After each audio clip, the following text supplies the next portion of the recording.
2-3 बातें समझनी। एक तो प्रभु कोई व्यक्ति नहीं, शक्ति। और शक्ति का अर्थ हुआ कि एक एक व्यक्ति का विचार करके कोई घटना वहां से नहीं घटती।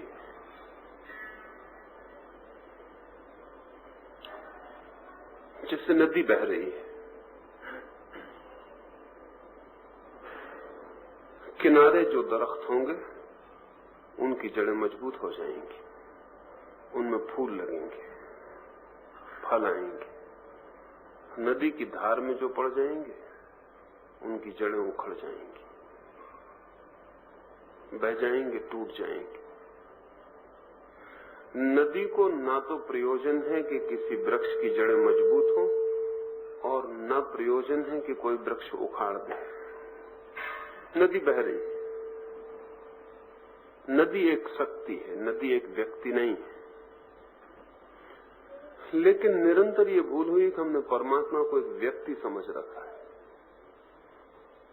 इसलिए हम सोचते हैं जैसे हम व्यक्ति के संबंध में सोचते हैं। हम कहते हैं वो बड़ा दयालु है, हम कहते हैं वो बड़ा कृपालु है, हम कहते हैं वो सदा कल्याण ही करता है। ये हमारी आकांक्षाएं हैं जो हम उस पर थोप रहे हैं। व्यक्ति पे तो ये आकांक्षाएं थोपी जा सकती, और अगर वो इनको पूरा न करे तो उसको उत्तरदायी ठहराया जा सकता। शक्ति पे ये आकांक्षाएं नहीं थोपी जा सकती। और शक्ति के साथ जब भी हम व्यक्ति मान के व्यवहार करते हैं तब हम बड़े नुकसान में पड़ते हैं, क्योंकि हम बड़े सपनों में खो जाते हैं। शक्ति के साथ शक्तिमान के व्यवहार करेंगे तो बहुत दूसरे परिणाम होंगे। जैसे कि जमीन में ग्रेविटेशन, कशिश, गुरुत्वाकर्षण। आप जमीन पे चलते हैं तो उसी की वजह से चलते हैं, लेकिन वो इसलिए नहीं है कि आप चल सकें। आप न चलेंगे तो गुरुत्वाकर्षण नहीं रहेगा, इस भूल में मत पड़ जाना। आप नहीं थे जमीन पे तो भी था, एक दिन हम नहीं भी होंगे तो भी होगा। और अगर आप गलत ढंग से चलेंगे तो गिर पड़ेंगे, टांग भी टूट जाएगी, वो भी गुरुत्वाकर्षण के कारण ही होगा। लेकिन आप किसी अदालत में मुकदमा न चला सकेंगे, क्योंकि वहां कोई व्यक्ति नहीं है। गुरुत्वाकर्षण एक शक्ति की धारा है। अगर उसके साथ व्यवहार करना है तो आपको सोच समझ के करना होगा। वो आपके साथ सोच समझ के व्यवहार नहीं कर रही है। परमात्मा की शक्ति आपके साथ सोच समझ के व्यवहार नहीं करती। परमात्मा की शक्ति कहना ठीक नहीं है। परमात्मा शक्ति ही है, वो आपके साथ सोच समझ के व्यवहार नहीं है। उसका अपना शाश्वत नियम है। उस शाश्वत नियम का नाम ही धर्म है। धर्म का अर्थ है उस परमात्मा नाम की शक्ति के व्यवहार का नियम। अगर आप उसके अनुकूल करते हैं, समझपूर्वक करते हैं, विवेकपूर्वक करते हैं, तो वो शक्ति आपके लिए कृपा बन जाएगी। उसकी तरफ से नहीं, आपके ही कारण। अगर आप उल्टा करते हैं, नियम के प्रतिकूल करते हैं, तो वो शक्ति आपके लिए अकृपा बन जाएगी। परमात्मा अकृपा नहीं है, आपके ही कारण। तो परमात्मा को व्यक्ति मानेंगे तो भूल होगी। परमात्मा व्यक्ति नहीं है, शक्ति है। और इसलिए परमात्मा के साथ न प्रार्थना का कोई अर्थ है, न पूजा का कोई अर्थ है। परमात्मा के साथ अपेक्षाओं का कोई भी अर्थ नहीं। यदि चाहते हैं कि परमात्मा, वो शक्ति आपके लिए कृपा बन जाए, तो आपको जो भी करना है वो अपने साथ करना। इसलिए साधना का अर्थ है, प्रार्थना का कोई अर्थ नहीं। ध्यान का अर्थ है, पूजा का कोई अर्थ नहीं। इस फर्क को ठीक से समझ लें। प्रार्थना में आप परमात्मा के साथ कुछ कर रहे हैं, अपेक्षा, आग्रह, निवेदन, मांग। ध्यान में आप अपने साथ कुछ कर रहे हैं, पूजा में आप परमात्मा से कुछ कर रहे हैं, साधना में आप अपने से कुछ कर रहे हैं। साधना का अर्थ है अपने को ऐसा बना लेना कि धर्म के प्रतिकूल आप न रह जाएं, और जब नदी की धारा बहे तो आप बीच में न पड़ जाएं, तट पे हो कि नदी की धारा का पानी आपकी जड़ों को मजबूत कर जाए, उखाड़ न जाए। जैसे ही हम परमात्मा को शक्ति के रूप में समझेंगे, हमारे धर्म की पूरी व्यवस्था बदल जाती। तो जो मैंने कहा कि यदि आकस्मिक घटना घट जाए तो दुर्घटना बन सकती है। दूसरी बात पूछी है कि क्या अपात्र को भी वो घटना घट सकती है? न, अपात्र को कभी नहीं घटती, घटती तो है पात्र को ही, लेकिन अपात्र कभी आकस्मिक रूप से पात्र बन जाता है, जिसका उसे खुद भी पता नहीं चलता। घटना तो सदा ही पात्र को घटती है। जैसे प्रकाश आंख को ही दिखाई पड़ता, आंख वाले को ही दिखाई पड़ता है, अंधे को नहीं दिखाई पड़ता, न दिखाई पड़ सकता है। लेकिन अगर अंधे की आंख का इलाज किया गया हो और वो आज ही अस्पताल से बाहर निकल के सूरज को देख ले तो दुर्घटना घट जाएगी। उसे महीने 2 महीने हरा चश्मा लगा के प्रतीक्षा करनी चाहिए। अपात्र एकदम से पात्र बन जाए तो दुर्घटना ही घटेगी, इसमें सूरज कसूरवार नहीं होगा। उसको 2 महीने आंखों को सूर्य के प्रकाश के झेलने की क्षमता भी विकसित करने देनी चाहिए, नहीं तो वो पहले जितना अंधा था उससे भी ज्यादा खतरनाक अंधा हो जाएगा। क्योंकि पहले वाले अंधेपन का इलाज भी हो सकता था, अब इलाज भी मुश्किल होगा, क्योंकि ये दोबारा अंधा हुआ है। तो इसको ठीक से समझ लेना, पात्र को ही अनुभूति आती है, लेकिन अपात्र कभी शीघ्रता से पात्र बन सकता है, कभी ऐसे कारणों से पात्र बन सकता है जिसका उसे पता भी ना चले।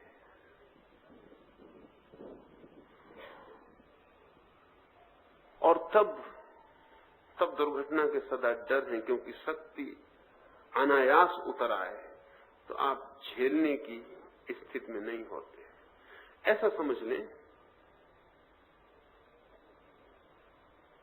एक आदमी को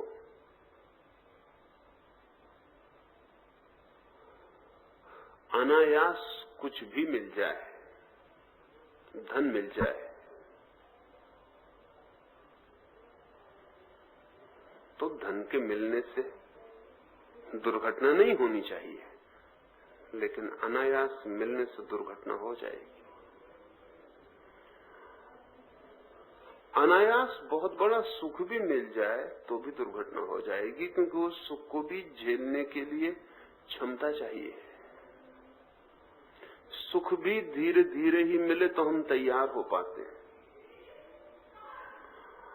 आनंद भी धीरे धीरे ही मिले तो हम तैयार हो पाते हैं। क्योंकि तैयारी बहुत सी बातों पर निर्भर है और हमारे भीतर झेलने की क्षमता भी बहुत सी बातों पर निर्भर है। हमारे मस्तिष्क के स्नायु, हमारे शरीर की क्षमता, हमारे मन की क्षमता, सबकी सीमा है।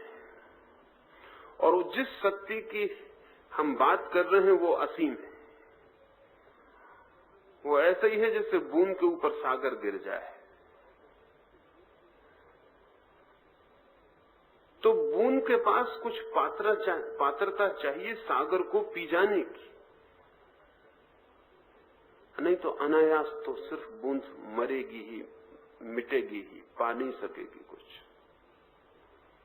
इसलिए अगर इसे ठीक से समझें तो साधना में दोहरा काम है।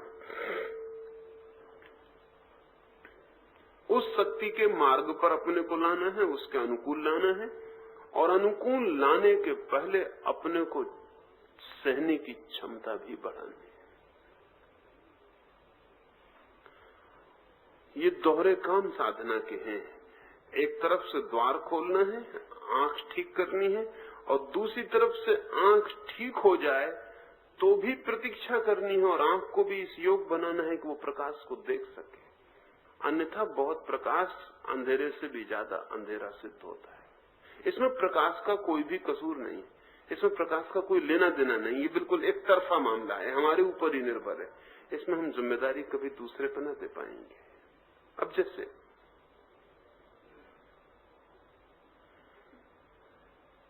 आदमी के तो जन्मों जन्मों की यात्रा है।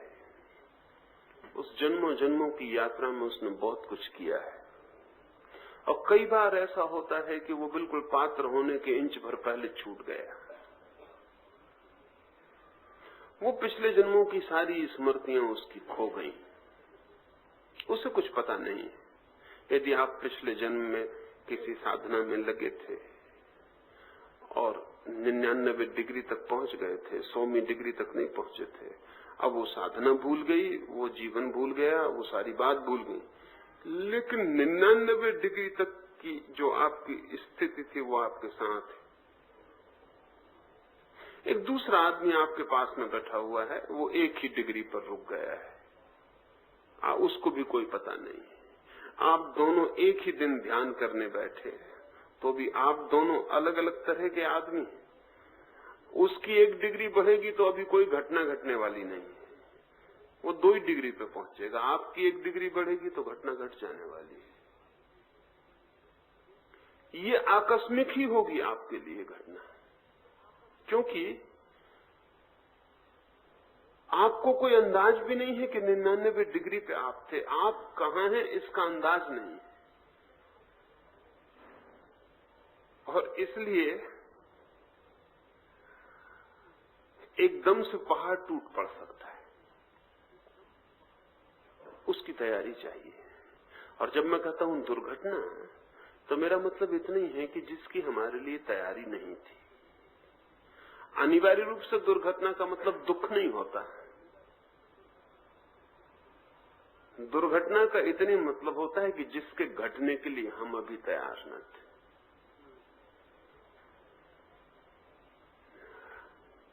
दुर्घटना का मतलब अनिवार्य रूप से बुरा नहीं होता। अब एक आदमी को 1 लाख रुपए की लॉटरी मिल गई हो, कुछ बुरा नहीं हो गया है, लेकिन मृत्यु घटित हो जाएगी, वो मर सकता है। 1 लाख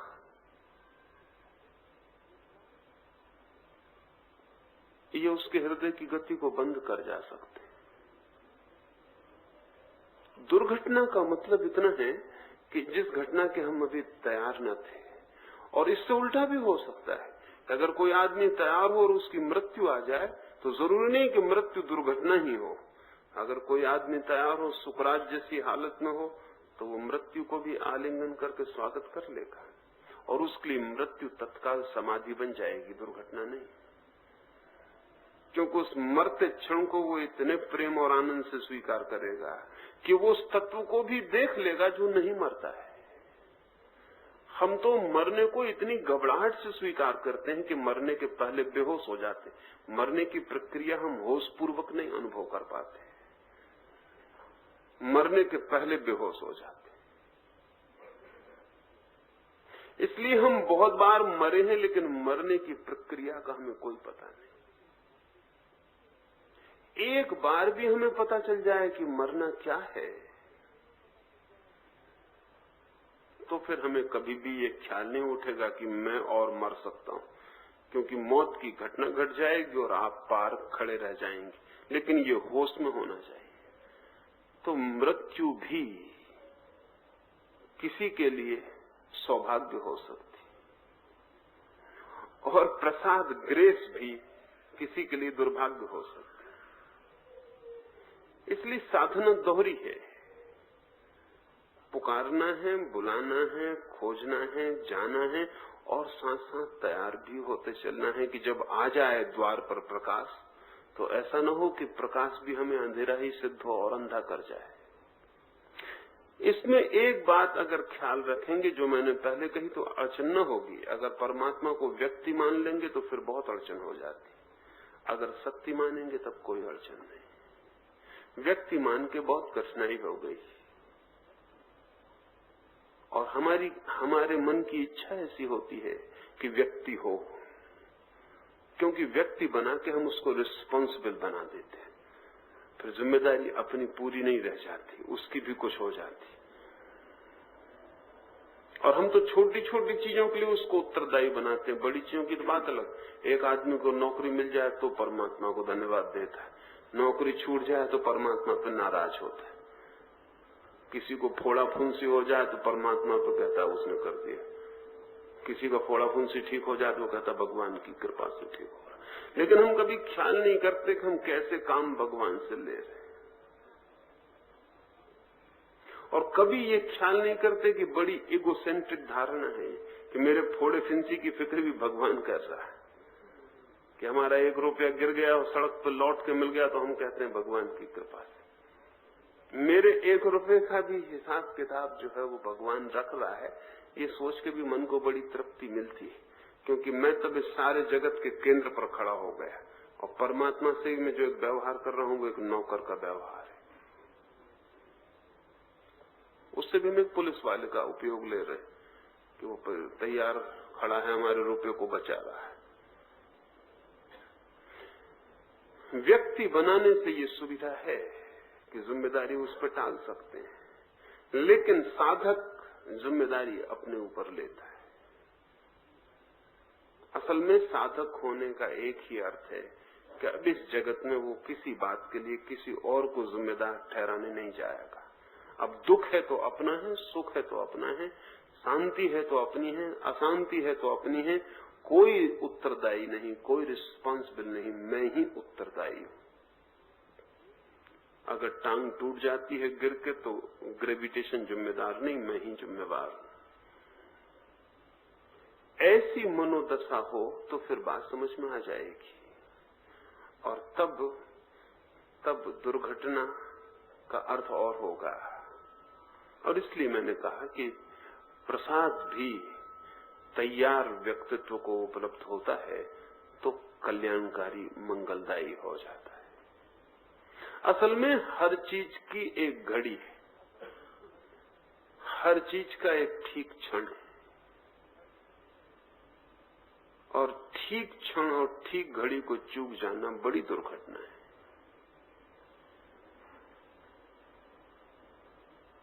इस ख्याल से ये दर्शन आपने कहा था कि सबकी बात का प्रभाव धीरे धीरे कम हो जाता है, इसलिए माध्यम से बार बार संबंध होना चाहिए। तो यह क्या गुरु रूपी किसी व्यक्ति पर परावलंबन नहीं हुआ? ये हो सकता है परावलंबन। अगर कोई गुरु बनने को उत्सुक हो, कोई बनाने को उत्सुक हो, तो ये परावलंबन हो जाएगा। इसलिए भूल के भी शिष्य मत बनना और भूल के भी गुरु मत बनना, ये परावलंबन हो जाएगा। लेकिन यदि शिष्य और गुरु बनने का कोई सवाल नहीं है, तब कोई परावलंबन नहीं है। तब जिससे आप सहायता ले रहे हैं वो अपना ही आगे गया रूप है, अपना ही आगे गया रूप है। कौन बने गुरु, कौन बने शिष्य? मैं निरंतर कहता रहा हूं कि बुद्ध ने अपने पिछले जन्मों के स्मरण में एक बात कहा है कि मैं तब अज्ञानी था और एक बुद्ध पुरुष परमात्मा को उपलब्ध हो गए थे, तो मैं उनके दर्शन करने गया था। बुद्ध पिछले जन्म में जब वो बुद्ध नहीं हुए थे, किसी बुद्ध पुरुष के दर्शन करने गए थे। झुक के उन्होंने प्रणाम किया था, और वो प्रणाम करके खड़े भी नहीं हो पाए थे कि बहुत मुश्किल में पड़ गए, क्योंकि वो बुद्ध पुरुष उनके चरणों में झुके और उन्हें प्रणाम किया। तो उन्होंने कहा, आप ये क्या कर रहे हैं? मैं आपके पैर छूं ये ठीक, आप मेरे पैर छूते हैं। तो उन्होंने कहा था कि तू मेरे पैर छुए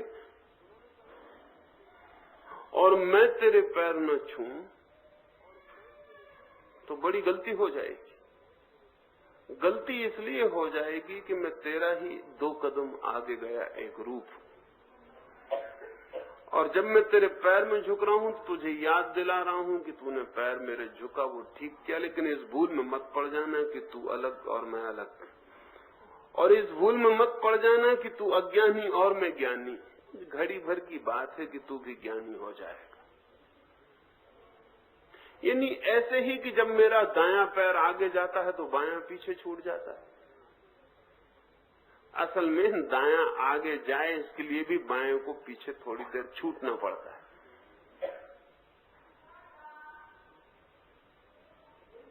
गुरु और शिष्य का संबंध घातक है। गुरु और शिष्य का असंबंधित रूप बड़ा सार्थक है। असंबंधित रूप का मतलब ही ये होता है कि जहां अब दो नहीं है, जहां दो हैं वहीं संबंध हो सकता है। तो ये तो समझ में भी आ सकता है कि शिष्य को ये ख्याल हो कि गुरु है, क्योंकि शिष्य अज्ञानी है। लेकिन जब गुरु को भी ये ख्याल होता है कि गुरु है, तब फिर हद हो जाती। तब उसका मतलब हुआ कि अंधा अंधे को मार्गदर्शन कर रहा है। और इसमें आगे जाने वाला अंधा ही ज्यादा खतरनाक है, क्योंकि वो एक दूसरे अंधे को ये भरोसा दिलवा रहा है कि बेफिक्र रहो।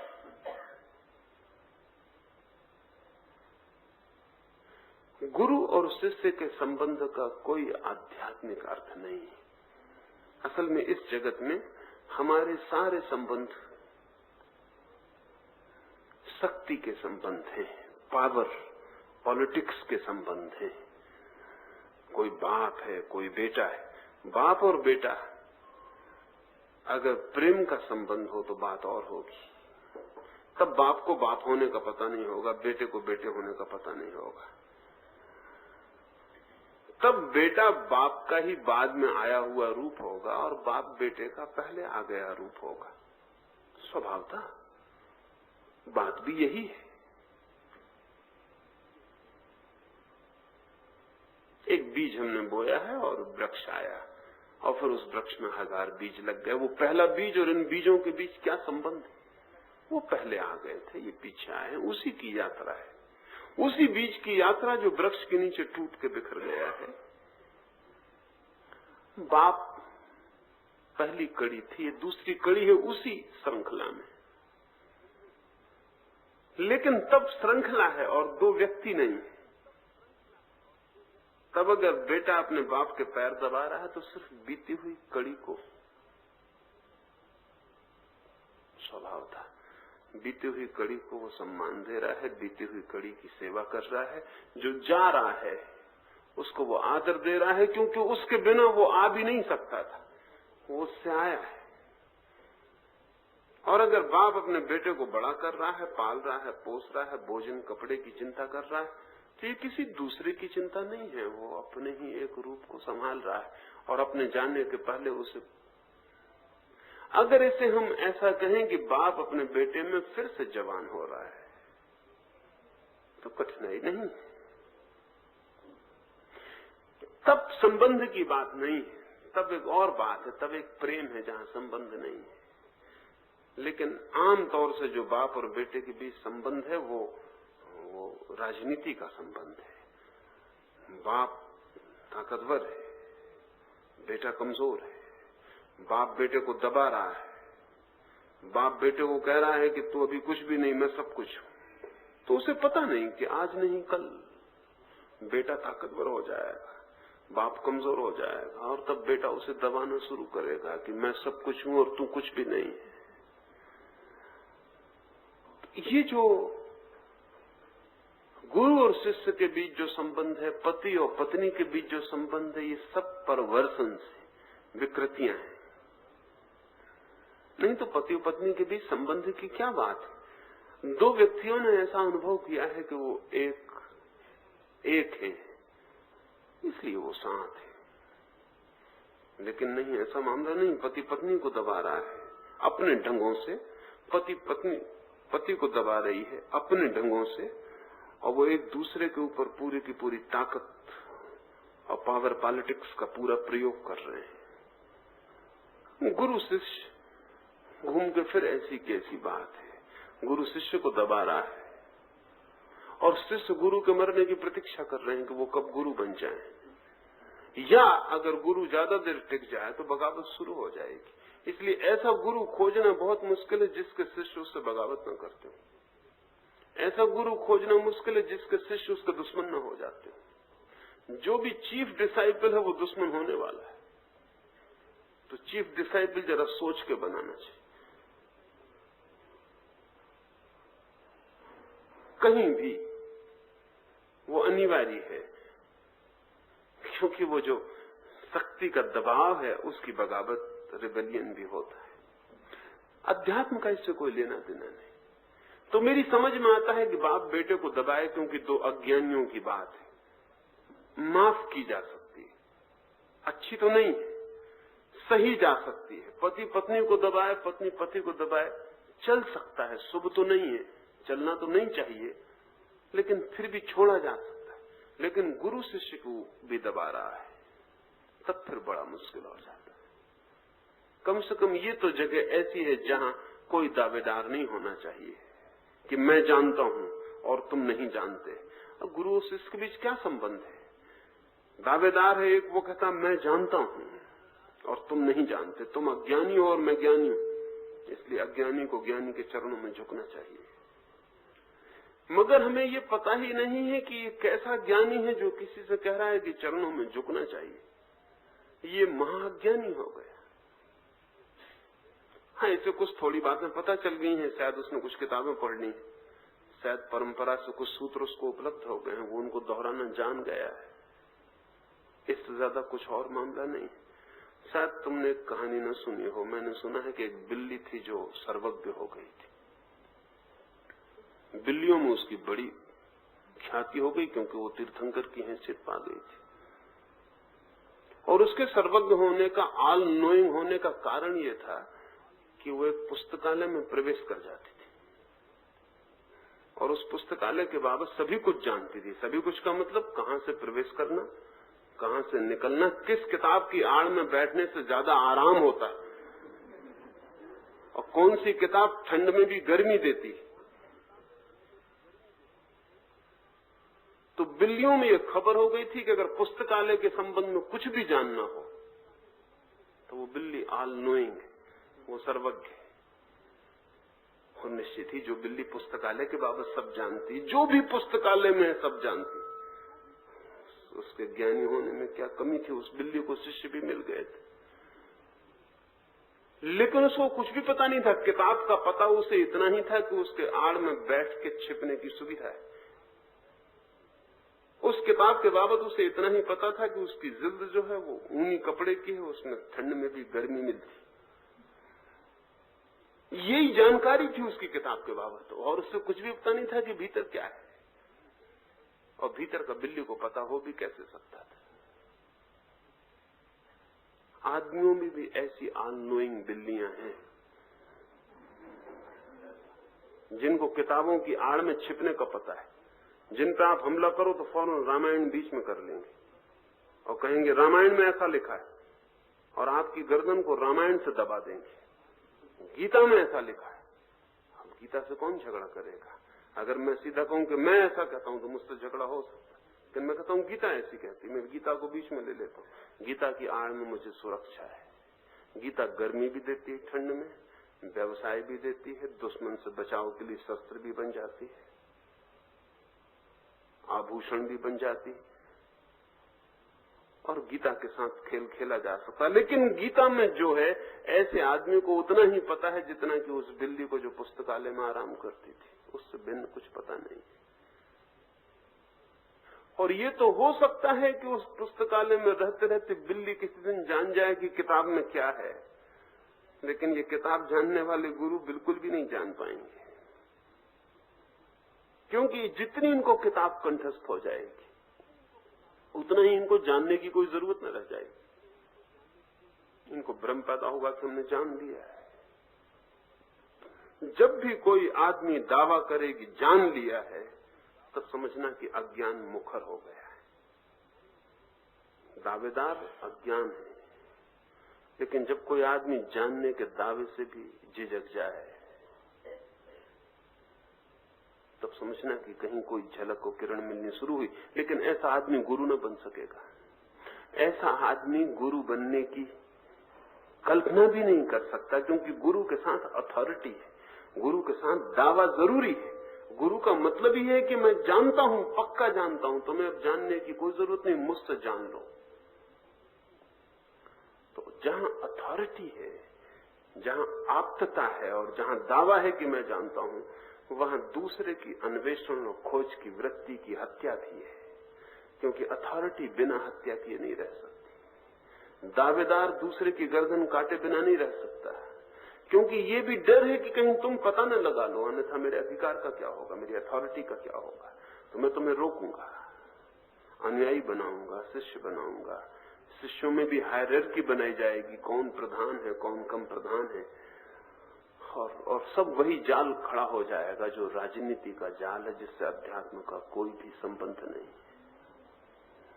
तो जब मैं कहता हूं कि शक्तिपात जैसी घटना परमात्मा के प्रकाश और उसकी विद्युत को, ऊर्जा को उपलब्ध करने की घटना किन्हीं व्यक्तियों के करीब सुगमता से घट सकती है, तो मैं ये नहीं कह रहा हूं कि तुम उन व्यक्तियों को पकड़ कर रुक जाना, न ये कह रहा हूं कि तुम परतंत्र हो जाना, न ये कह रहा हूं कि तुम उन्हें गुरु बना लेना, न ये कह रहा हूं कि तुम अपनी खोज बंद कर देना।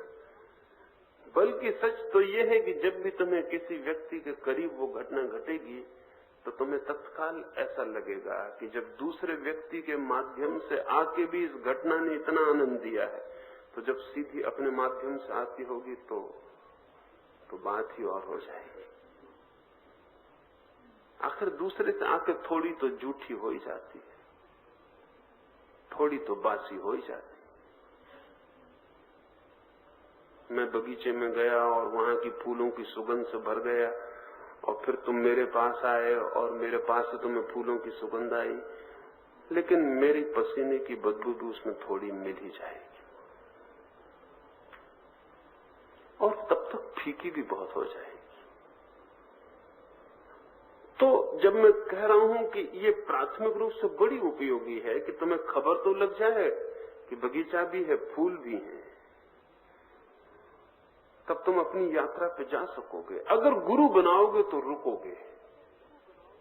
मील के पत्थरों के पास हम रुकते नहीं। हालांकि मील के पत्थर जिनको हम गुरु कहते हैं उनसे बहुत ज्यादा बताते हैं, पक्की खबर देते हैं, कितने मील चल चुके हो, कितने मील मंजिल की यात्रा बाकी। अभी कोई गुरु इतनी पक्की खबर नहीं देता, लेकिन फिर भी मील के पत्थर की ना हम पूजा करते हैं, ना उसके पास बैठ जाते हैं। और अगर मील के पत्थर के पास हम बैठ जाएंगे तो हम पत्थर से बदतर सिद्ध होंगे, क्योंकि वो पत्थर सिर्फ बताने को था कि आगे, वो रोकने वाला नहीं है, न रोकने वाले का कोई अर्थ है। लेकिन अगर पत्थर बोल सकता होता तो वो कहता कहां जा रहे हो, मैंने तुम्हें इतना बताया और तुम मुझे छोड़ के जा रहे हो, बैठो, तुम मेरे शिष्य हो गए, क्योंकि मैंने तुम्हें बताया कि 10 मील चल चुके और 20 मील अभी बाकी, अब तुम्हें कहीं जाने की जरूरत नहीं, मेरे पीछे रहो। तो पत्थर बोल नहीं सकता इसलिए गुरु नहीं बनता है, आदमी बोल सकता है इसलिए गुरु बन जाता है, क्योंकि वो कहता है मेरे प्रति कृतज्ञ रहो, अनुग्रहित रहो, ग्रेटिट्यूड प्रकट करो, मैंने तुम्हें इतना बताया। और ध्यान रहे, जो ऐसा आग्रह करता हो, अनुग्रह मांगता हो, समझना कि उसके पास बताने को कुछ भी न था, कोई सूचना थी। जैसे मील के पत्थर के पास सूचना है, उसे कुछ पता थोड़ी है कि कितनी मंजिल है और कितनी नहीं है, उसे कुछ पता नहीं है, सिर्फ एक सूचना उसके ऊपर खुदी है, वो उस सूचना को दोहराए चला जा रहा है, कोई भी निकलता उसी को दोहराए चले जा रहा है। ऐसे ही अनुग्रह जब तुमसे मांगा जाए तो सावधान हो जाना,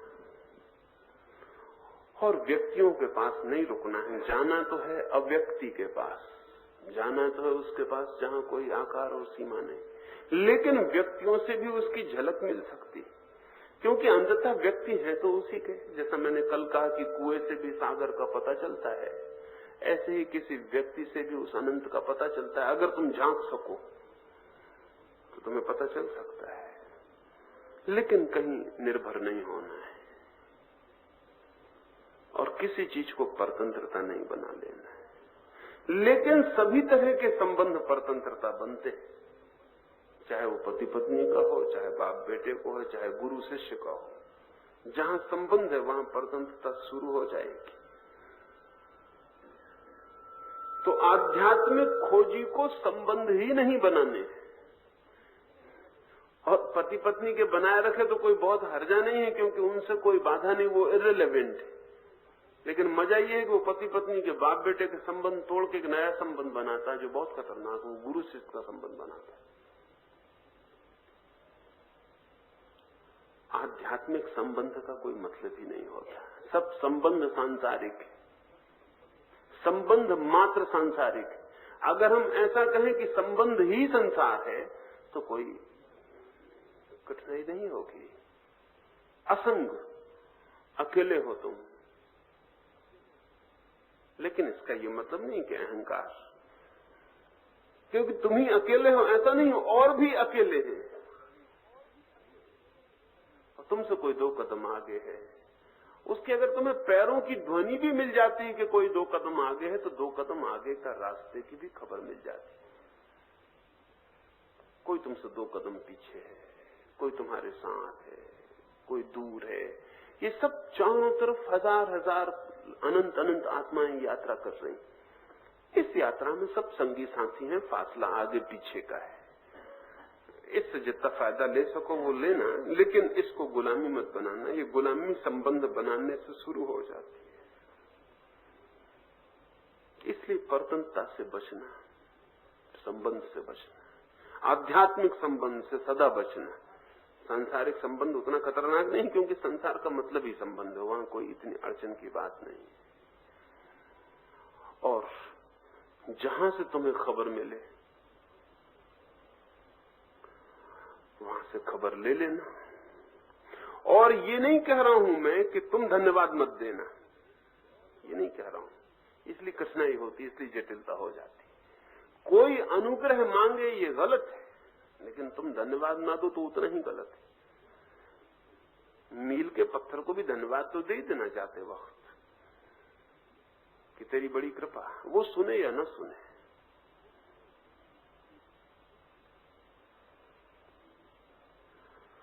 तो इससे बड़ी भ्रांति होती है जब हम कहते हैं कि गुरु अनुग्रह न मांगे, तो आमतौर से आदमी के अहंकार को एक रस मिलता है, वो सोचता बिल्कुल ठीक है, किसी को धन्यवाद भी देने की जरूरत नहीं।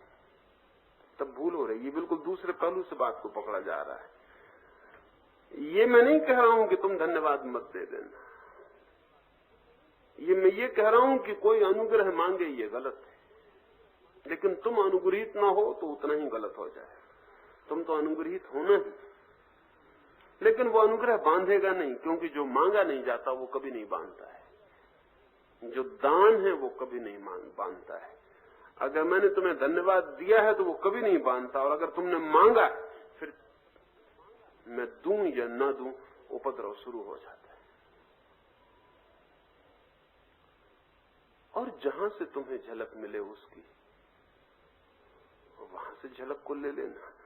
और वो झलक चूंकि दूसरे से आई है इसलिए बहुत स्थायी नहीं होगी, वो खोएगी बार बार। स्थायी तो वही होगी जो तुम्हारी है, इसलिए उसे तुम्हें बार बार लेना पड़ेगा। और अगर डरते हो परतंत्रता से तो अपनी खोजना।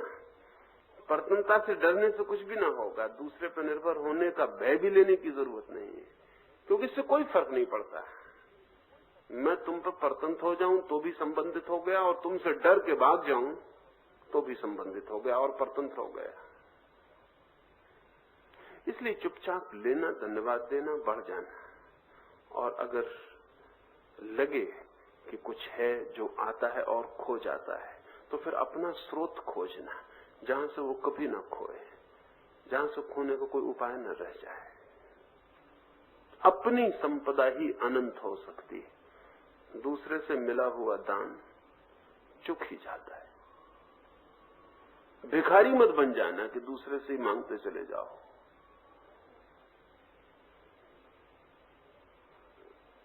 वो दूसरे से मिला हुआ भी तुम्हें अपने ही खोज पर ले जाए, और ये तभी होगा जब तुम दूसरे से कोई संबंध नहीं बनाते हो, धन्यवाद दे के आगे बढ़ जाते हो।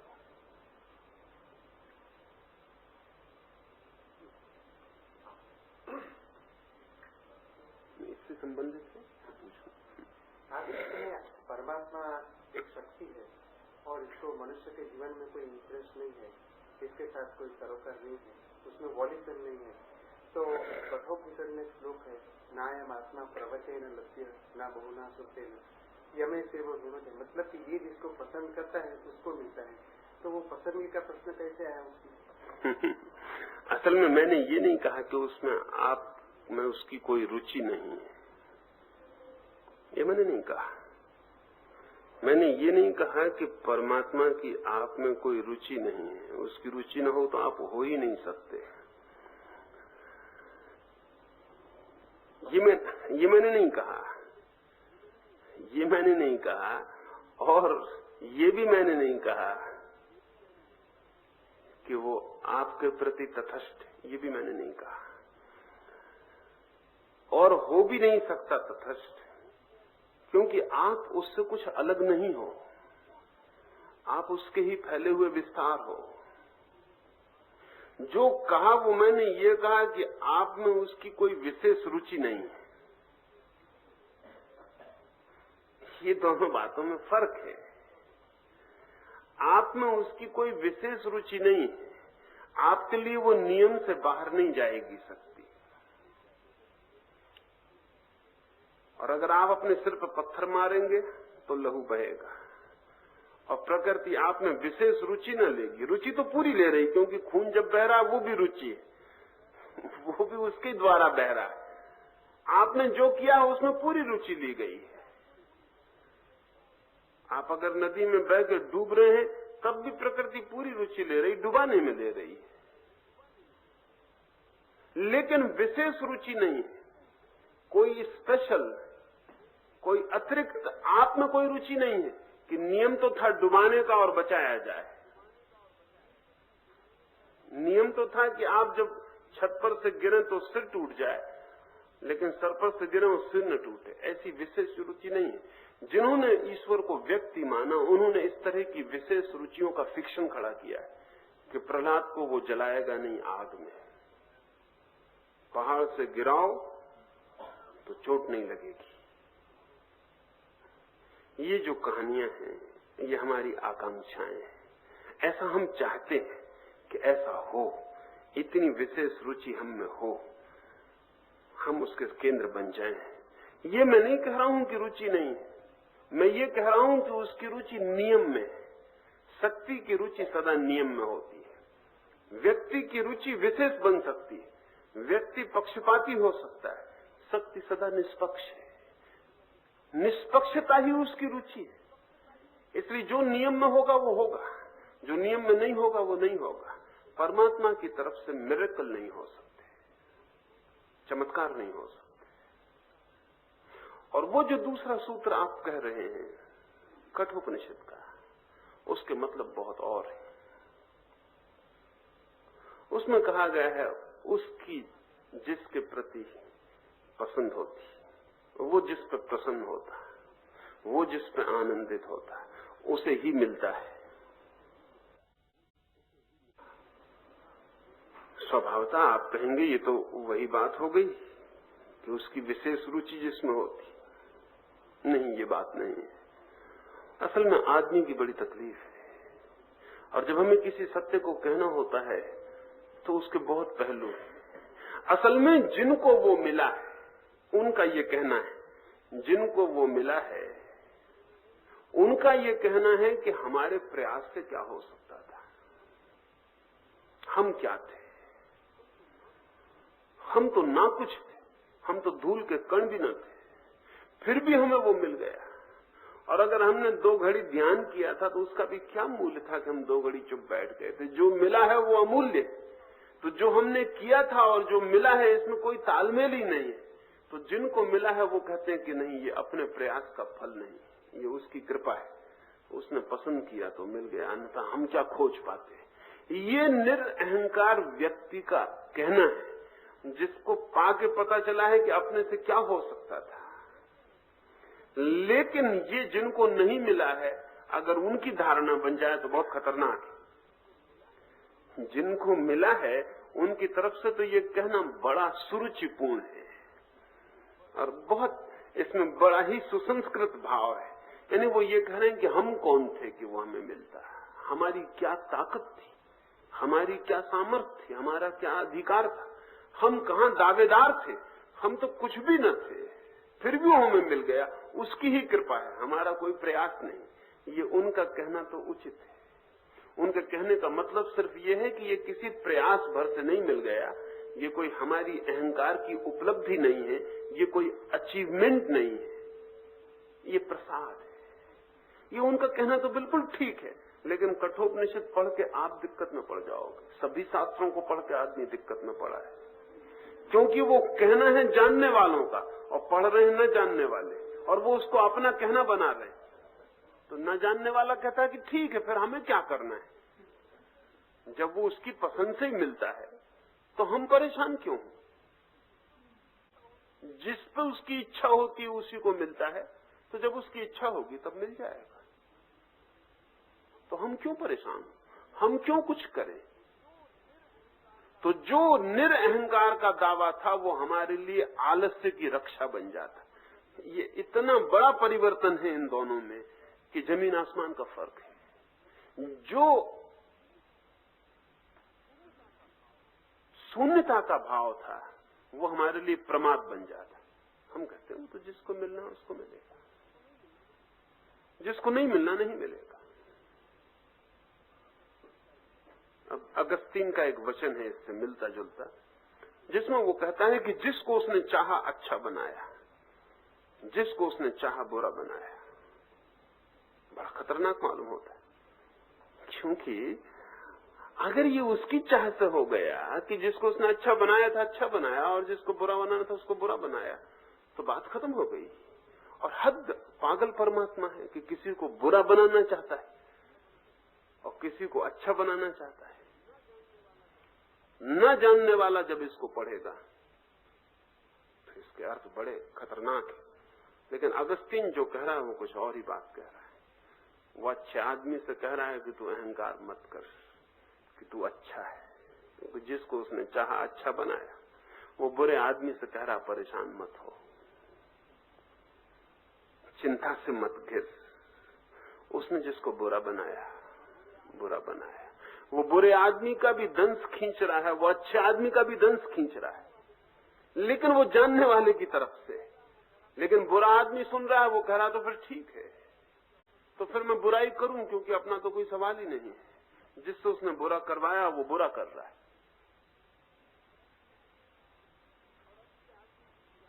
और अच्छे आदमी की भी यात्रा शिथिल पड़ गई, क्योंकि वो कह रहा है कि अब क्या होना है। वो जिसको अच्छा बनाता बना देता, जिसको नहीं बनाता नहीं बनाता।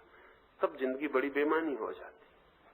सारी दुनिया में शास्त्रों से ऐसा हुआ, क्योंकि शास्त्र हैं उनके कहे हुए वचन जो जानते हैं, और निश्चित ही जो जानता है वो शास्त्र पढ़ने काहे के लिए जाएगा, जो नहीं जानता वो शास्त्र पढ़ने चला जाता है।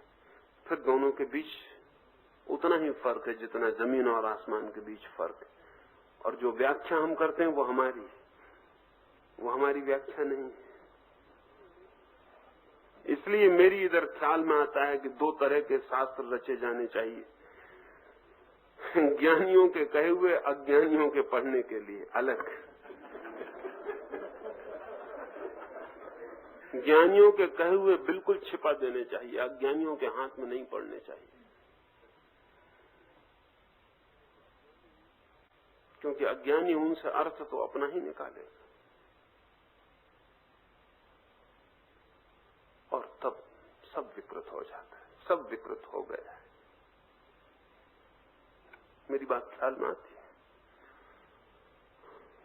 आपने कहा है कि सत्यपात अहम शून्य व्यक्ति के माध्यम से होता है, और जो कहता है कि मैं तुम पर सत्यपात करूंगा तो जानना कि वह सत्यपात नहीं कर सकता। लेकिन इस प्रकार सत्यपात देने वाले बहुत से व्यक्तियों से मैं परिचित हूं। उनके द्वारा उपलब्ध शक्तिपात से लोगों को ठीक शास्त्रीय ढंग से कुंडलिनी की प्रक्रियाएं होती हैं। क्या वे प्रामाणिक नहीं है? क्या क्या वे झूठी सूडो प्रक्रियाएं हैं?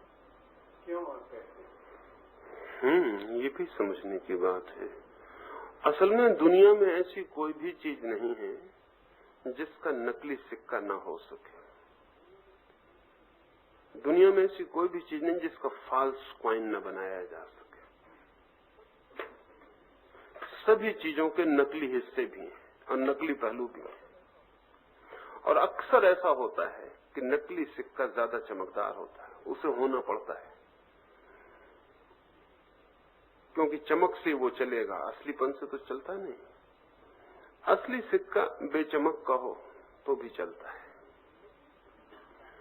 नकली सिक्का दावेदार भी होता है, क्योंकि असलीपन की जो कमी है वो दावे से पूरी करनी पड़ती है। और नकली सिक्का एकदम आसान होता है, क्योंकि वो उसका कोई मूल्य तो होता नहीं। तो जितनी आध्यात्मिक उपलब्धियां हैं सबका काउंटर पार्ट भी है। ऐसी कोई आध्यात्मिक उपलब्धि नहीं है जिसका फॉल्स झूठा काउंटर पार्ट नहीं है। अगर असली कुंडलनी है तो नकली कुंडलनी भी है। नकली कुंडलनी का क्या मतलब है? और अगर असली चक्र हैं तो नकली चक्र भी हैं। और अगर असली योग की प्रक्रियाएं हैं तो नकली प्रक्रियाएं भी। फर्क एक ही है, और वो फर्क ये है कि सब असली आध्यात्मिक तल में घटित होता है और सब नकली साइकिक मनस के तल में घटित होता है। अब जैसे उदाहरण के लिए एक व्यक्ति को चित्त की गहराइयों में प्रवेश मिले तो उसे बहुत से अनुभव होने शुरू होंगे। जैसे उसे सुगंध आ सकती है बहुत अनूठी, जो उसने कभी नहीं जानी। संगीत सुनाई पड़ सकता है बहुत अलौकिक, जो उसने कभी नहीं सुना। रंग दिखाई पड़ सकते हैं ऐसे जैसे कि पृथ्वी पर होते ही नहीं। लेकिन ये सब की सब बातें हिप्नोसिस से तत्काल पैदा की जा सकती हैं, बिना कठिनाई के। रंग पैदा किए जा सकते हैं, ध्वनियां पैदा की जा सकती हैं, स्वाद पैदा किया जा सकता है, सुगंध पैदा की जा सकती है।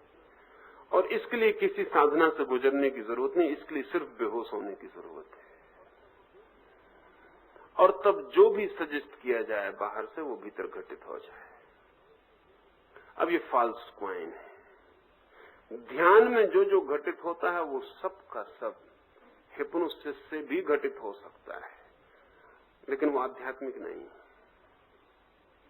वो सिर्फ डाला गया है और ड्रीम है, स्वप्न जैसा है। अब जैसे तुम एक स्त्री को प्रेम कर सकते हो जागते हुए भी, स्वप्न में भी कर सकते हो। और आवश्यक नहीं है कि स्वप्न की जो स्त्री है वो जागने वाली स्त्री से कम सुंदर हो, अक्सर ज्यादा होगी।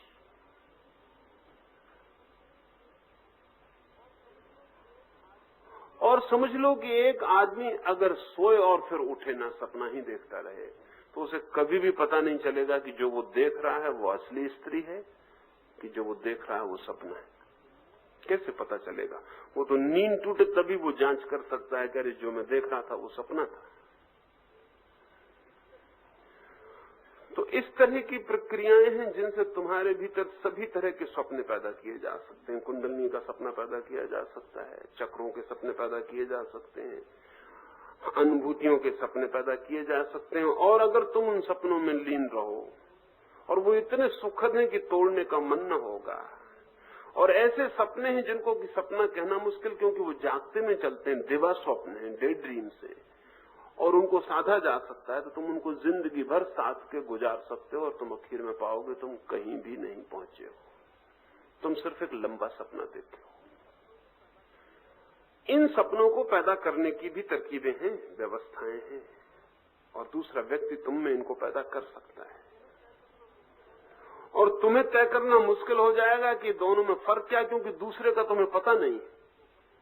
अगर एक आदमी को कभी असली सिक्का न मिला हो और नकली सिक्का ही हाथ में मिला हो तो वो कैसे तय करेगा कि ये नकली के लिए असली भी मिल जाना जरूरी है। तो जिस दिन व्यक्ति को कुंडलनी का आविर्भाव होगा उस दिन वो फर्क कर पाएगा कि इन दोनों में तो जमीन आसमान का फर्क है। ये तो बात ही और है। और ध्यान रहे, शास्त्रोक्त कुंडलनी जो है वो फॉल्स होगी। उसके कारण, अभी तुम्हें मैं एक सीक्रेट की बात कहता हूं, उसके कारण और बड़ा राज है। असल में जो भी बुद्धिमान लोग इस पृथ्वी पे हुए हैं उन सब ने प्रत्येक शास्त्र में कुछ बुनियादी भूल छोड़ दी है जो कि पहचान के लिए है।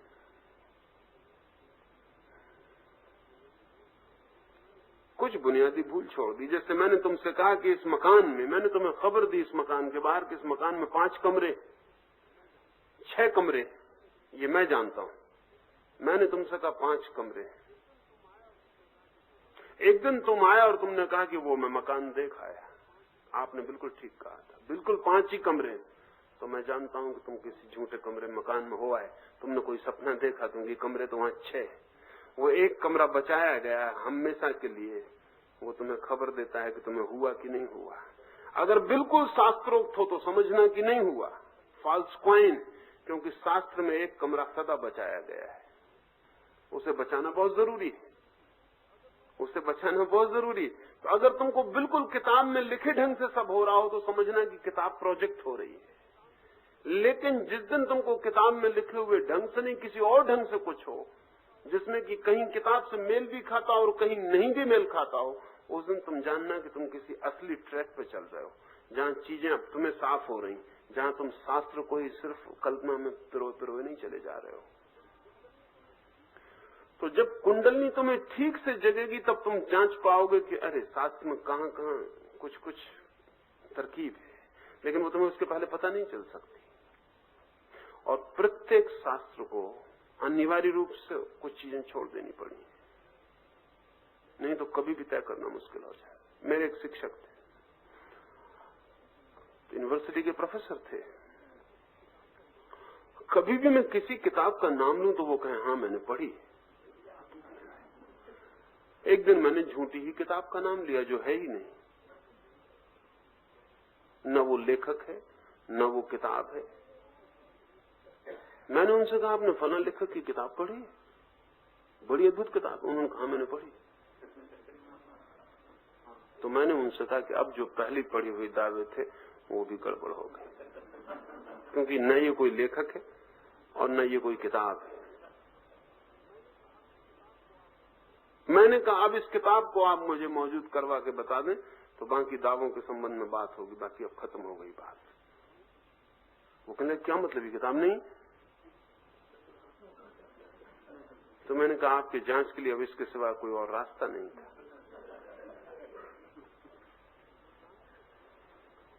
जो जानते हैं वो तुम्हें फौरन पकड़ लेंगे। अगर तुम्हें बिल्कुल शास्त्रोक्त हो रहा तुम फंस जाओगे, क्योंकि वहां कुछ गैप छोड़ा गया है, कुछ गलत जोड़ा गया है, कुछ सही छोड़ दिया गया है, जो कि अनिवार्य था। नहीं तो पहचान बहुत मुश्किल है कि किसको क्या हो रहा है। पर ये जो शास्त्रोक्त है ये पैदा किया जा सकता है, सभी चीजें पैदा की जा सकती हैं। आदमी के मन की क्षमता कम नहीं है, और इसके पहले कि वो आत्मा में प्रवेश करे मन बहुत तरह के धोखे दे सकता है, और धोखा अगर वो खुद देना चाहे तब तो बहुत ही आसान है। तो मैं ये कहता हूं कि व्यवस्था से, दावे से, शास्त्र से, नियम से उतना नहीं है सवाल, और सवाल बहुत दूसरा है। फिर इसके पहचान के और भी रास्ते हैं, इसके पहचान के और भी रास्ते हैं कि तुम्हें जो हो रहा है वो असली है या झूठ। एक आदमी दिन में पानी पीता है तो उसकी प्यास बुझती, सपने में भी पानी पीता है लेकिन प्यास नहीं बुझती।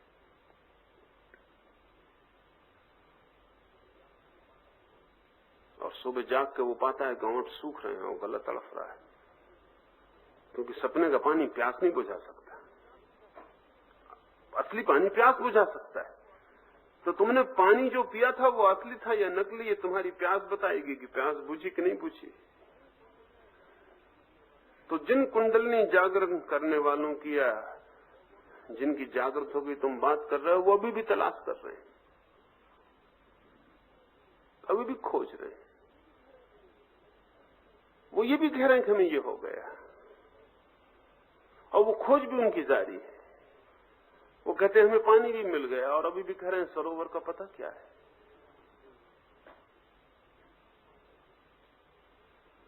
परसों ही एक मित्र आए थे, वो कहते हैं मुझे निर्विचार स्थिति उपलब्ध हो गई, और मुझसे पूछना है कि ध्यान कैसे करें। तब क्या किया जाए? अब मैं कैसे कहूं उनसे कि क्या तुम्हारे साथ क्या किया जाए? तुम कह रहे हो निर्विचार स्थिति उपलब्ध हो गई, विचार शांत हो गए, और ध्यान का रास्ता बता दे। क्या मतलब होता है इसका? नहीं, एक आदमी कह रहा है कुंडली जग गई है, वो कहता मन शांत नहीं होता। एक आदमी कहता कुंडली तो जग गई, लेकिन ये सेक्स से कैसे छुटकारा मिले। तो अवान्तर उपाय भी हैं कि जो हुआ है वो सच में हुआ है। अगर सच में हुआ है तो खोज खत्म हो गई। अगर भगवान भी उससे आगे कहे कि थोड़ी शांति हम देने आए, तो वो कहेगा अपने पास रखो, हमें कोई जरूरत नहीं। अगर भगवान भी आए और कहे कि हम कुछ आनंद तुम्हें देना चाहते हैं, बड़े प्रसन्न, तो वो कहेगा कि आप उसको बचा लो और थोड़े ज्यादा प्रसन्न हो जाओ, हमसे कुछ लेना हो तो ले जाओ। तो उसको जांचने के लिए तुम उस व्यक्तित्व में भी देखना कि और क्या हुआ है। अब एक आदमी कहता है कि उसे समाधि लग जाती है, वो 6 दिन मिट्टी के नीचे पड़ा रह जाता है, वो बिल्कुल ठीक पड़ा रह जाता है, गड्ढे से जिंदा निकल आता है। लेकिन घर में अगर रुपए छोड़ दो तो वो चोरी कर सकता है।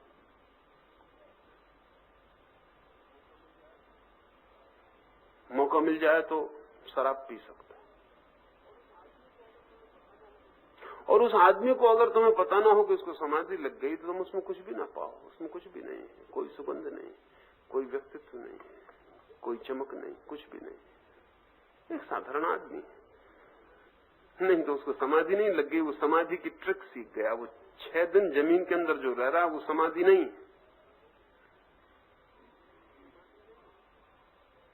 वो समाधि नहीं है। वो 6 दिन जमीन के नीचे रहने की अपनी ट्रिक, अपनी व्यवस्था है, वो उतना सीख गया है। वो प्राणायाम सीख गया है, वो श्वास को शिथिल करना सीख गया है। वो 6 दिन जितनी वो छोटी सी जमीन का घेरा उसने अंदर बनाया है, जिस आयतन का, वो जानता है कि उतनी ऑक्सीजन से वो 6 दिन काम चला लेता है। वो इतनी धीमी सांस लेता है कि जो मिनिमम,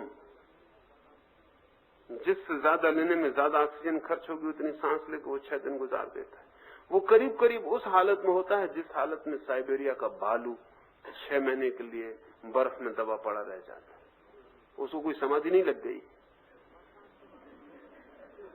बरसात के बाद मेंढक जमीन में पड़ा रह जाता है, 8 महीने पड़ा रहता है, उसे कोई समाधि नहीं लग गई।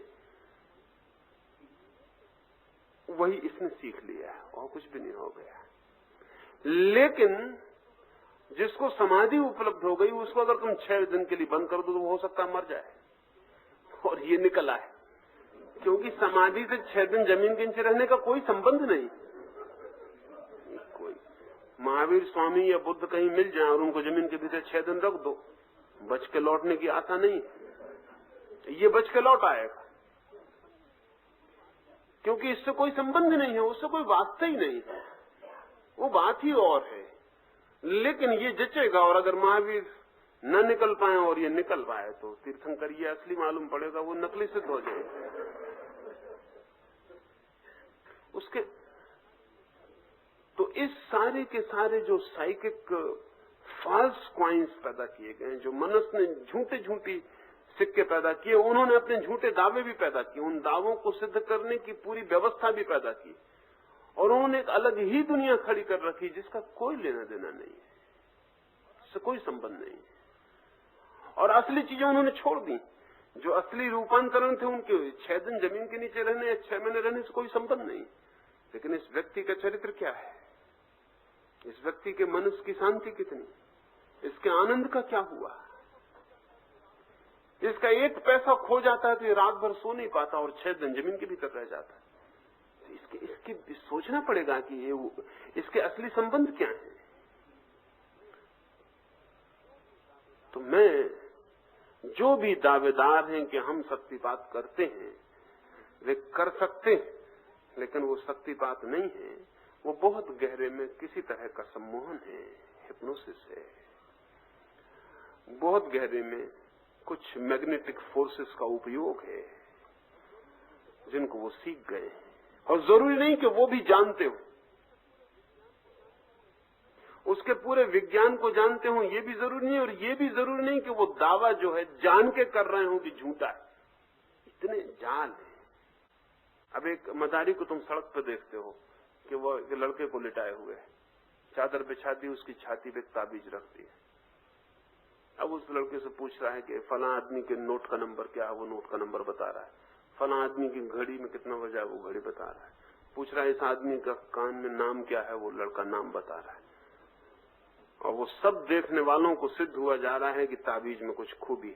वो ताबीज उठा लेता है और पूछता है इस आदमी की घड़ी में क्या, वो लड़का पड़ा रह जाता, वो जवाब नहीं दे पाता। ताबीज वो बेच लेता है कि 6 आने या 8 आने में ताबीज बेच लेता है। तुम ताबीज घर को ले जाके छाती पर रख के जिंदगी भर बैठे रहो, उससे कुछ नहीं होगा। अच्छा, ऐसा नहीं है, ऐसा नहीं है कि वो लड़के को सिखाया हुआ है उसने, ऐसा नहीं है कि वो कहता जब ताबीज उठा लूं तो मत बोलना, नहीं, ऐसा नहीं है। और ऐसा भी नहीं कि ताबीज में कुछ गुण है, लेकिन तरकीब और गहरी। और वो ख्याल में आए तो बहुत हैरानी होती है। इसको कहते हैं पोस्ट हिप्नोटिक सजेशन। अगर एक व्यक्ति को हम बेहोश करें और बेहोश करके उसको कहें कि आंख खोल के इस ताबीज को ठीक से देख लो, और जब भी ये ताबीज मैं तुम्हारी छाती पर रखूंगा और कहूंगा 1 2 3, तुम तत्काल फिर से बेहोश हो जाओगे। ये बेहोशी में कहा गया सजेशन, जब भी इस ताबीज को मैं तुम्हारी छाती पर रखूंगा तुम पुनः बेहोश हो जाओगे। और उस बेहोशी की हालत में इसकी बहुत संभावना है कि वो नोट का नंबर पढ़ा जा सकता है, घड़ी देखी जाती है, इसमें कुछ झूठ नहीं। जैसे वो चादर रखता है और लड़के के ऊपर ताबीज रखता है, वो लड़का हिप्नोटिक ट्रांस में चला गया, वो सम्मोहित स्थिति में चला गया। अब वो तुम्हारी नोट का नंबर बता पाता है। ये कुछ सिखाया हुआ नहीं है, वो उस लड़के को भी पता नहीं है कि क्या हो रहा है, इस आदमी को भी पता नहीं है कि भीतर क्या हो रहा है। इस आदमी को एक ट्रिक मालूम है कि एक आदमी को बेहोश करके और कोई भी चीज बता के कह दिया जाए कि पुनः जब भी ये चीज तुम्हारे ऊपर रखी जाएगी तुम बेहोश हो जाओगे, तो वो बेहोश हो जाता है। इतना इसको भी पता है। इसके क्या भीतर मैकेनिज्म है, इसका डायनेमिक्स क्या है, इन दोनों को किसी को कोई पता नहीं। क्योंकि जिसको उतना डायनेमिक्स पता हो वो सड़क पर मदारी का काम नहीं करता है। उतना डायनेमिक्स बहुत बड़ी बात है, मन का ही है, लेकिन वो भी बहुत बड़ी बात है। उतना डायनेमिक्स किसी फ्राइड को भी पूरा पता नहीं है, उतना डायनेमिक्स किसी जुंग को भी पूरा पता नहीं है, उतना डायनेमिक्स बड़े से बड़े मनोवैज्ञानिक को भी अभी पूरा पता नहीं कि हो क्या रहा है। लेकिन इसको एक ट्रिक पता है, उतनी ट्रिक से ये काम कर ले। तुम्हें ये जानना, बटन दबाने के लिए जानना थोड़ी जरूरी है कि बिजली क्या है, और बटन दबाने के लिए ये भी जानना जरूरी नहीं कि बिजली कैसे पैदा होती है, और ये भी जानना जरूरी नहीं कि बिजली की पूरी इंजीनियरिंग क्या है। तुम बटन दबाते हो, बिजली जल जाती, तुम्हें एक ट्रिक है, हर आदमी दबा के बिजली जला लेता है। ऐसे ही ट्रिक उसको पता है कि ताबीज रखने से और ये करने से ये हो जाता है, वो उतना कर ले रहा है। आप ताबीज खरीद के ले जाओगे, वो ताबीज बिल्कुल बेमानी है, क्योंकि वो सिर्फ उसी के लिए सार्थक है जिसके ऊपर पहले उसका प्रयोग किया गया। और सम्मोहित अवस्था में अपनी छाती पर रख के बैठ रहे हो, कुछ भी नहीं होगा। तब लगेगा कि हम ही कुछ गलत है। ताबीज तो ठीक, ताबीज को तो काम करते देखा है। तो बहुत तरह की मिथ्या, झूठी, मिथ्या और झूठी इस अर्थों में नहीं कि वो कुछ भी नहीं है, मिथ्या और झूठी इस अर्थों में कि वो स्पिरिचुअल नहीं है, आध्यात्मिक नहीं, सिर्फ मानसिक घटनाएं हैं। और सब चीजों की मानसिक पैरेलल घटनाएं संभव है, सभी चीजों की।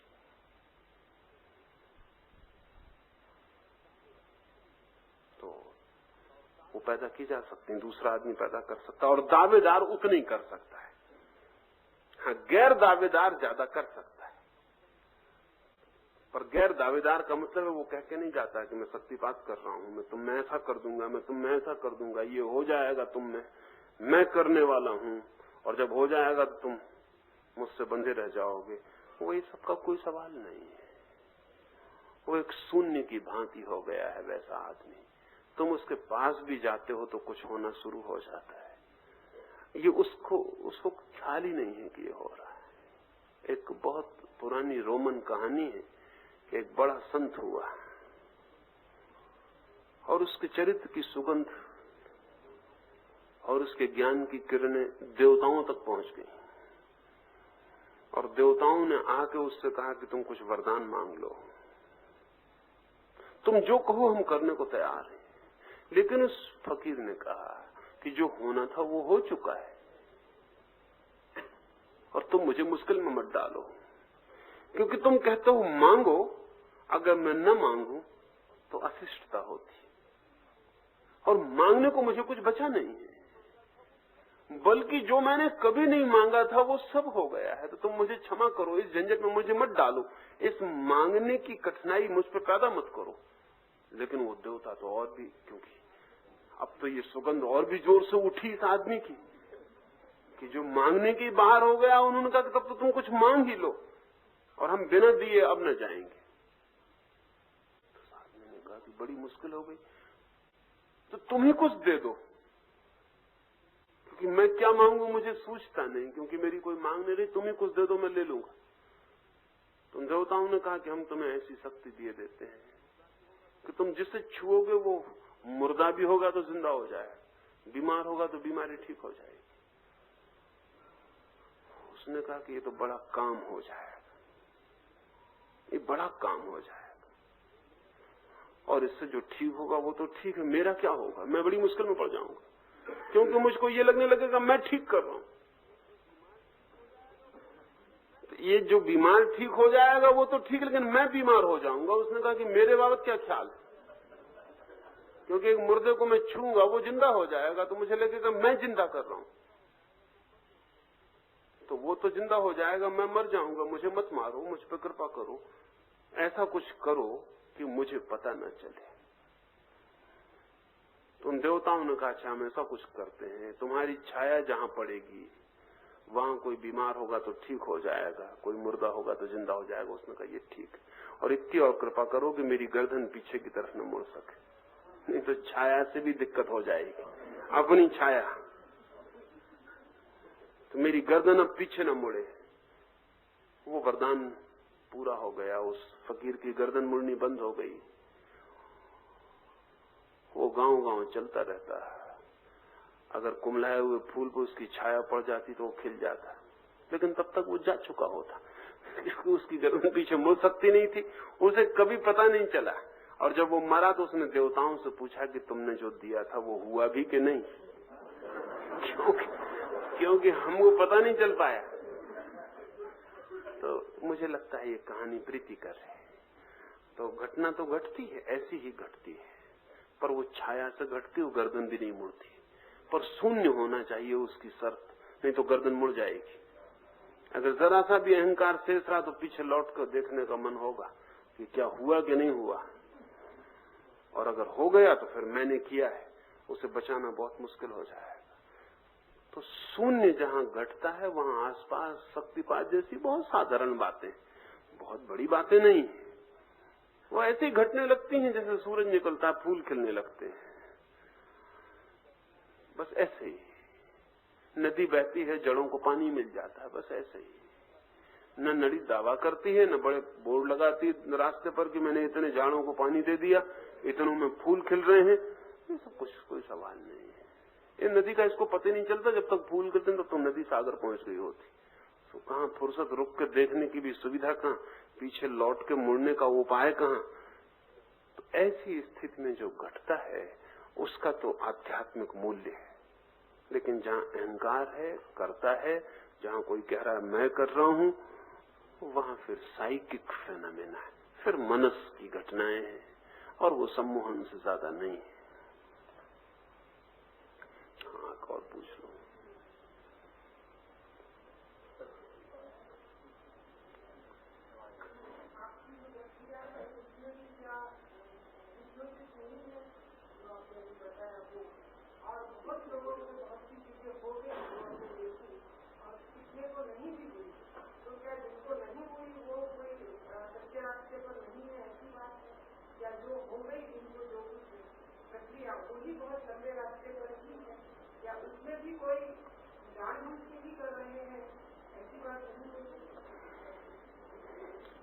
इसमें 2-3 बातें समझनी चाहिए। असल में सम्मोहन एक विज्ञान है,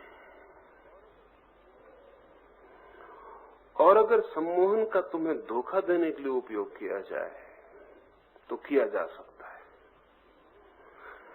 लेकिन सम्मोहन का उपयोग तुम्हारी सहायता के लिए भी किया जा सकता है। और सभी विज्ञान दोधारी तलवार है। अणु की शक्ति है, वो खेत में गेहूं भी पैदा कर सकती है, और गेहूं खाने वाले को भी दुनिया से मिटा सकती है। दोनों काम हो सकते हैं, दोनों ही अणु की शक्ति है। ये बिजली घर में हवा भी दे रही है, और इसका तुम्हें शाख लगे तो तुम्हारे प्राण भी ले सकती है, लेकिन इससे तुम बिजली को कभी जिम्मेदार न ठहरा पाओ। तो सम्मोहन, अगर कोई अहंकार सम्मोहन का उपयोग करे और दूसरे को दबाने और दूसरे को मिटाने और दूसरे में कुछ इल्यूजन्स और सपने पैदा करने के लिए, तो किया जा सकता है, लेकिन इससे उल्टा भी किया जा सकता है। सम्मोहन तो सिर्फ तटस्थ शक्ति है, वो तो एक साइंस है। उससे तुम्हारे भीतर जो सपने चल रहे हैं उनको तोड़ने का भी काम किया जा सकता है, और तुम्हारे जो इल्यूजन्स डीप रूटेड है उनको भी उखाड़ा जा सकता है। तो मेरी जो प्रक्रिया है उसके प्राथमिक चरण सम्मोहन के ही है, लेकिन उसके साथ एक बुनियादी तत्व और जुड़ा हुआ है जो तुम्हारी रक्षा करेगा और जो तुम्हें सम्मोहित न होने देगा, और वो है साक्षी भाव। बस सम्मोहन में और ध्यान में उतना ही फर्क है, लेकिन वो बहुत बड़ा फर्क है। जब तुम्हें कोई सम्मोहित करता है तो वो तुम्हें मूर्छित करना चाहता है, क्योंकि तुम मूर्छित हो जाओ तो ही फिर तुम्हारे साथ कुछ किया जा सकता है। जब मैं कह रहा हूं कि ध्यान में सम्मोहन का उपयोग है, लेकिन तुम साक्षी रहो, पीछे तुम पूरे समय जागे रहो, जो हो रहा है उसे जानते रहो, तब तुम्हारे साथ कुछ भी तुम्हारे विपरीत नहीं किया जा सकता, तुम सदा मौजूद हो। सम्मोहन के वही सुझाव तुम्हें बेहोश करने के काम में लाए जा सकते हैं, वही सुझाव तुम्हारी बेहोशी तोड़ने के भी काम में लाए जा सकते हैं। तो जिसे मैं ध्यान कहता हूं उसके प्राथमिक चरण सबके सब सम्मोहन के हैं, और होंगे ही, क्योंकि तुम्हारी कोई भी यात्रा आत्मा की तरफ तुम्हारे मन से ही शुरू होगी, क्योंकि तुम मन में हो, वो तुम्हारी जगह है जहां तुम हो, वहीं से तो यात्रा शुरू होगी। लेकिन वो यात्रा 2 तरह की हो सकती है, या तो तुम्हें मन के भीतर एक चक्रीले पथ पे डाल दे कि तुम मन के भीतर चक्कर लगाने लगो, कोल्हू के बैल की तरह चलने लगो, तब यात्रा तो बहुत होगी, लेकिन मन के बाहर तुम ना निकल पाओगे। वो यात्रा ऐसी भी हो सकती है तुम्हें मन के किनारे पे ले जाए और मन के बाहर छलांग लगाने की जगह पे पहुंचा दे। दोनों हालत में तुम्हारे प्राथमिक चरण मन के भीतर ही पड़ेंगे। तो सम्मोहन का भी प्राथमिक रूप वही है जो ध्यान का है, लेकिन अंतिम रूप भिन्न है, और दोनों का लक्ष्य भिन्न है, और दोनों की प्रक्रिया में एक बुनियादी तत्व भिन्न है। सम्मोहन चाहता है तत्काल मूर्छा, नींद, सो जाओ, इसलिए सम्मोहन का सारा सुझाव नींद से शुरू होगा, तंद्रा से शुरू होगा, सो, स्लीप, फिर बाकी कुछ होगा। ध्यान का सारा सुझाव जागो, अवेक, वहां से होगा, पीछे साक्षी पर जोर रहेगा, क्योंकि तुम्हारा साक्षी जगा हुआ है तो तुम पर कोई भी बाहरी प्रभाव नहीं डाले जा सकते। और अगर तुम्हारे भीतर जो भी हो रहा है वो भी तुम्हारे जानते हुए हो रहा है, तो एक तो ये ख्याल में लेना जरूरी है, और दूसरी बात ये ख्याल में लेना जरूरी है कि जिनको हो रहा है और जिनको नहीं हो रहा है, उनमें जो फर्क है वो इतना ही है कि जिनको नहीं हो रहा है उनका संकल्प थोड़ा छीन है, भयभीत, डरे हुए, कहीं हो न जाए इससे भी डरे हुए। अब ये आदमी कितना अजीब है, करने आए हैं, आए इसीलिए हैं कि ध्यान हो जाए, लेकिन अब डर भी रहे हैं कि कहीं हो न जाए। और जिनको हो रहा है उनको देख के जिनको नहीं हो रहा है उनके मन में ऐसा लगेगा कहीं ये ऐसे तो नहीं कर रहे हैं, कहीं बनावटी तो नहीं कर रहे हैं। ये डिफेंस मेजर है, ये उनके सुरक्षा के उपाय हैं। इस भांति वो कह रहे हैं, हमको इतने कमजोर नहीं कि हमको हो जाए, ये कमजोर लोग हैं जिनको हो रहा है। इससे वो अपने अहंकार को तृप्ति भी दे रहे हैं, और ये नहीं जान पा रहे हैं कि ये कमजोरों को नहीं होता, ये शक्तिशाली को होता है। और ये भी नहीं जान पा रहे हैं कि ये बुद्धिहीनों को नहीं होता, बुद्धिमानों को होता है। एक इडियट को न तो सम्मोहित किया जा सकता, न ध्यान में ले जाया जा सकता, तो दोनों नहीं किया जा सकता। एक जड़ बुद्धि आदमी को सम्मोहित भी नहीं किया जा सकता, एक पागल आदमी को कोई सम्मोहित कर दे तब तुम्हें पता चलेगा कि नहीं कर सकता। जितनी प्रतिभा का आदमी हो उतनी जल्दी सम्मोहित हो जाएगा, और जितना प्रतिभाहीन हो उतनी देर लग जाएगी। लेकिन वो प्रतिभाहीन अपनी सुरक्षा क्या करे, वो संकल्पहीन अपनी सुरक्षा क्या करे? वो कहेगा करे। ऐसा मालूम होता है कि इसमें कुछ लोग तो बन के कर रहे हैं, और कुछ जिनको हो रहा है ये कमजोर शक्ति के लोग हैं, जिनकी कोई अपनी शक्ति नहीं, इन पर प्रभाव दूसरे को पड़ गया, ये करने लगे। अभी मैं एक आदमी अमृतसर में मुझे मिलने आया, डॉक्टर है, पढ़े लिखे आदमी है, बूढ़े आदमी, रिटायर्ड है। वो मुझसे 30 दिन माफी मांगने आए। उन्होंने मुझसे कहा मैं सिर्फ आपसे माफी मांगने आया हूं क्योंकि मेरे मन में एक पाप उठा था, उसकी मुझे क्षमा चाहिए। क्या हुआ? मैंने उनसे पूछा। उनका पहले दिन जब मैं ध्यान करने आया तो मुझे लगा कि आपने 10-5 आदमी अपने खड़े कर दिए जो बंधन के कुछ भी कर रहे हैं, और कुछ कमजोर लोग हैं वो उनकी देखा देखी वो भी करने लगे। तो ऐसा मुझे पहले दिन लगा, और मैंने कहा दूसरे दिन भी मैं देखूं तो जाके अब क्या हुआ है। लेकिन दूसरे दिन मैंने अपने 2-4 मित्र देखे जिनको हो रहा था, वो सब डॉक्टर है। तो मैं उनके घर गया, मैंने कहा भाई अब मैं ये नहीं मान सकता कि तुमको कोई उन्होंने तैयार किया होगा, लेकिन तुम बन के कर रहे थे कि तुमको हो रहा था। तो उन्होंने कहा बन के करने का क्या कारण है? कल तो हमको भी शक था कि कुछ लोग बन के तो नहीं कर रहे, लेकिन आज तो हमें हुआ।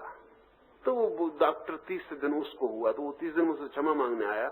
उसने कहा जब आज मुझे हुआ तभी मेरी पूरी भ्रांति गई, नहीं तो मैं मान ही नहीं सकता था। मुझे ये भी शक हुआ कि पता नहीं ये डॉक्टर भी मिल गए हो, कोई आजकल कुछ पक्का तो है ही नहीं, कौन क्या करने लगे पता नहीं, ये भी मिल गए हो, अपने पहचान के तो है, लेकिन क्या कहा जा सकता है, या किसी प्रभाव में आ गए हो, हिप्नोटाइज्ड हो गए हो, या कुछ हो गया हो। लेकिन आज मुझे हुआ है, और आज जब मैं घर गया तो उसका छोटा भाई भी डॉक्टर है। तो उसने कहा कि देखा है आप वो खेल, वहां आपको कुछ हुआ कि नहीं? तो मैंने उससे कहा कि माफ कर भाई, अब मैं न कह सकूंगा खेल, 2 दिन मैंने भी मजाक उड़ाई, लेकिन आज मुझे भी हुआ है। लेकिन मैं तुझ पे नाराज भी नहीं होऊंगा, क्योंकि ये तो मैं भी सोच रहा था जो तू सोच रहा है। और उस आदमी ने कहा कि मैं माफी मांगने आया हूं क्योंकि मेरे मन में ऐसा ख्याल होता है। ये हमारे सुरक्षा के उपाय है। जिनको नहीं होगा वो सुरक्षा का इंतजाम करेंगे, लेकिन जिनको नहीं हो रहा है उनमें और होने वालों में बहुत इंच भर का ही फासला है। सिर्फ संकल्प की थोड़ी सी कमी है। अगर वो थोड़ा सा हिम्मत जुटाएं और संकल्प और संकोच थोड़ा छोड़ सकें। अब आज एक महिला ने मुझे आके कहा कि किसी महिला ने उनको फोन किया कि रजनीश जी के इस प्रयोग में तो कोई नंगा हो जाता, कुछ हो जाता। तो भले घर की महिलाएं तो फिर आ नहीं सकेंगी, तो भले घर की महिलाओं का क्या होगा? अब किसी को ये भी भ्रम होता है कि हम भले घर की महिला हैं, कोई बुरे घर की महिला, तो बुरे घर की महिला तो जा सकेगी।